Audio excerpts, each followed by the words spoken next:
ज्ञान पाने के बाद पापों से मुक्त हो जाता है।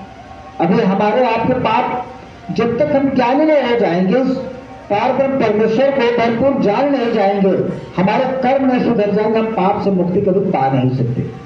ये तो बता रहे सीधा सीधा कि पाप से मुक्त हो जाना है। जानना कठिन है, जानने के बाद ही ऐसा होता है।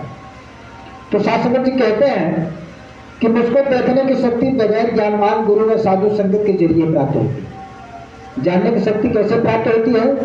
ज्ञानवान, जिसके पास ज्ञान है, जो जानता है, वही तो जाना सकता है। इनके बगैर मुझे जाना नहीं जा सकता, मैं कभी नहीं जान सकता।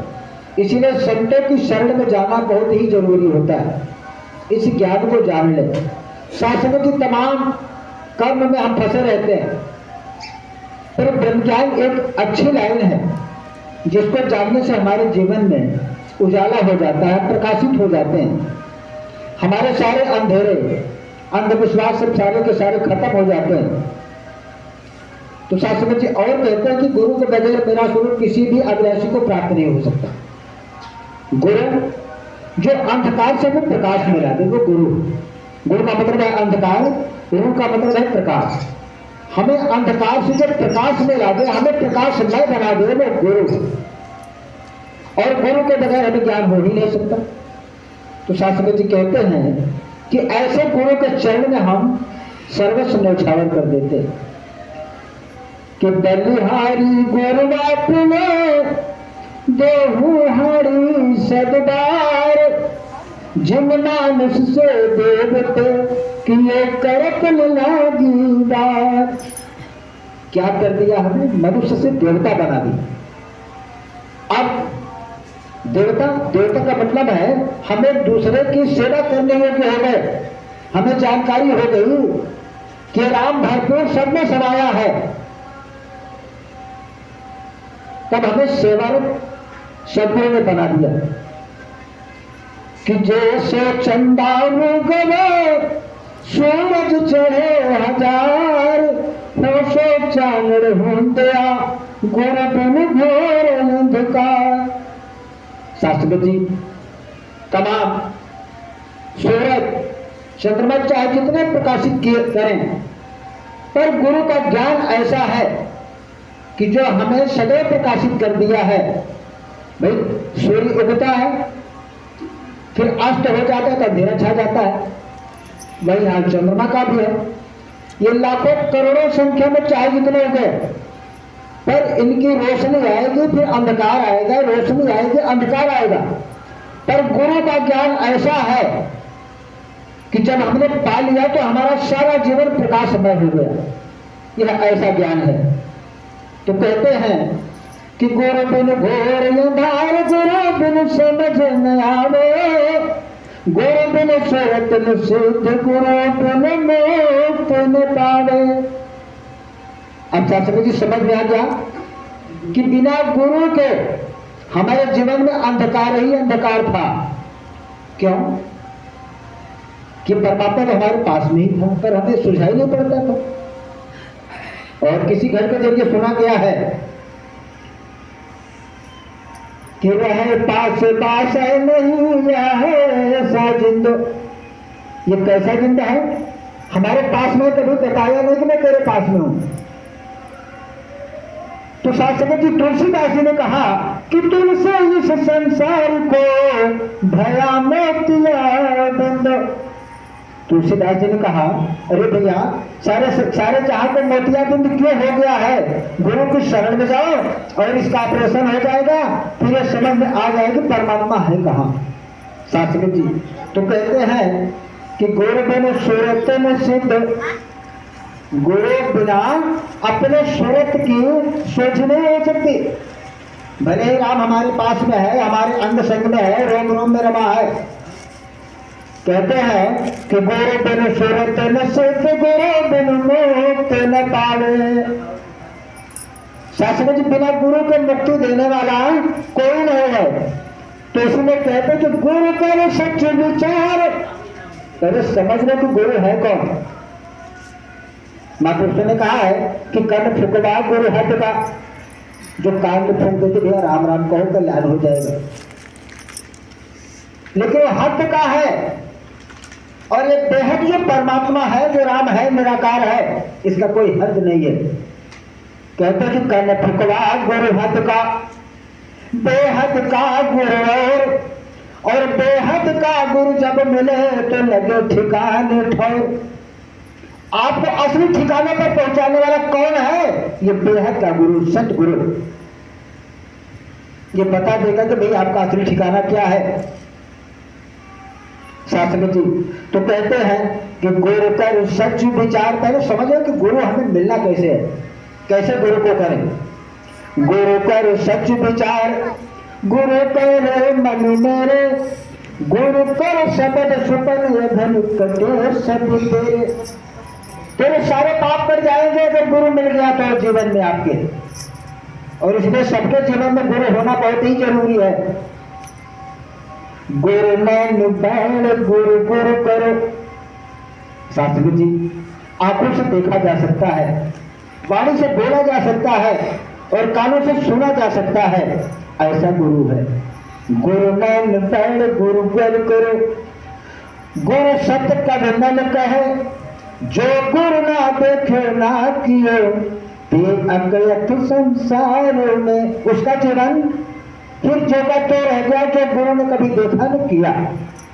तो शास्त्र जी कहते हैं कि हे अर्जुन, सतगुरु बन जाने के जरिए ही जीव जीवन मुक्त हो सकता है।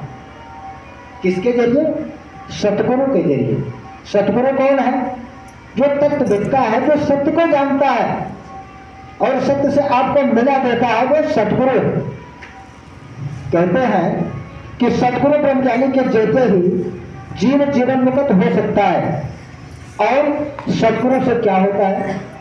सतगुरु जब रहनुमा हो जाता है तो हमें दयावान बना देता है। क्या करता है? दयावान बना देता है, दया क्षमाशील बना देता है और संतोष दे देता है और हमें धार्मिक कर देता है। धर्म का मतलब क्या होता है? जो हमें धारण किया है, जो तत्व हमें धारण किया है और सारी सृष्टि को धारण किया, वही आपका धर्म है, जिसे आप सनातन कहते हो। सारे तन में सना है, सारी सृष्टि में जो सना है वो सनातन है और पुरातन है, पूरे तन में सना है। क्या है? ये सत्य, जो सबको धारण किया है। गोस्वामी जी ने बड़े अद्भुत शब्दों में लिखा कि धर्म ध्वजा सत्य समाना, आगम निगम पुराण खाना। शास्त्र जी वो धर्म है कि आपको वेद पुराण जितने भी सदग्रंथ है सब बयानबाजी की है कि सत्य के समान कोई धर्म है ही नहीं। और आज हम सनातन धर्म को नहीं समझ पाए। सनातन धर्म कहीं छोड़ चले जाते हैं, नहीं बहुत दिनों से चल रहा है तो जब सृष्टि नहीं की ये सनातन था और आज भी है। आपके न रहने पर भी ये रहेगा। बनाने वाले तो यही है, सत्य जो सब में समाया है। तो कहते हैं कि दया, क्षमा, सत्य, संतोष, धर्म और अर्थ, काम, मोक्ष प्राप्त करा देता है। कौन? सतगुरु। ये सारी चीजें हमें सतगुरु से प्राप्त होती हैं, पर पहले हम सतगुरु को जाने।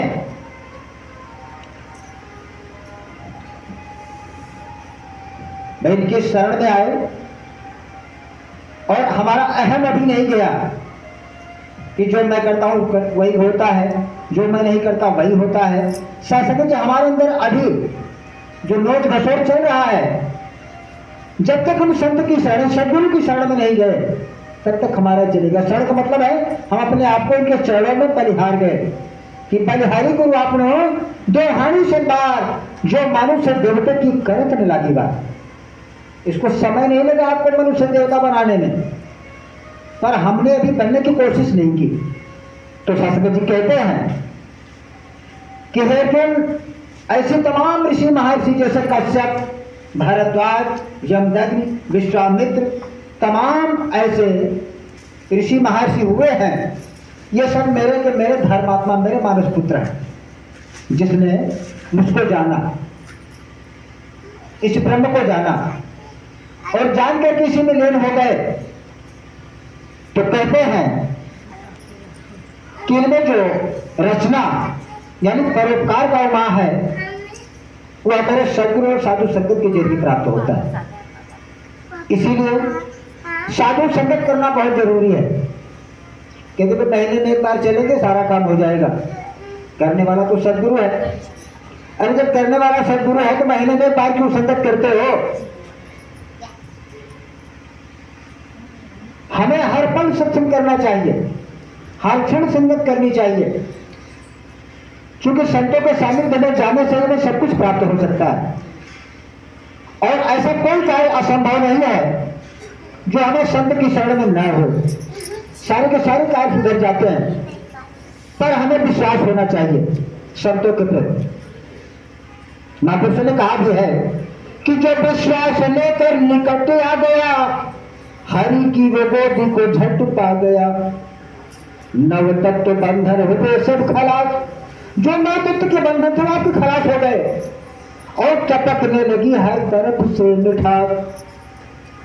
अब मीठी वाणी निकलने लगी, अच्छे धर्म होने लगे, हमारे सारे के सारे कार्य सुधर गए। लेकिन हमें संत की शरण गहना बहुत जरूरी है। अगर हमारा कुछ है तो हमारे पास समय नहीं है, हमें फुर्सत कहाँ है साधु संगत में जाने का। साधु संगत जी, यह अभाव है, आपके अंदर भी सत्संग का भाव नहीं आया। जिस दिन भाव जागृत हो जाएगा उस दिन हम साधु संगत कभी छोड़ेंगे नहीं।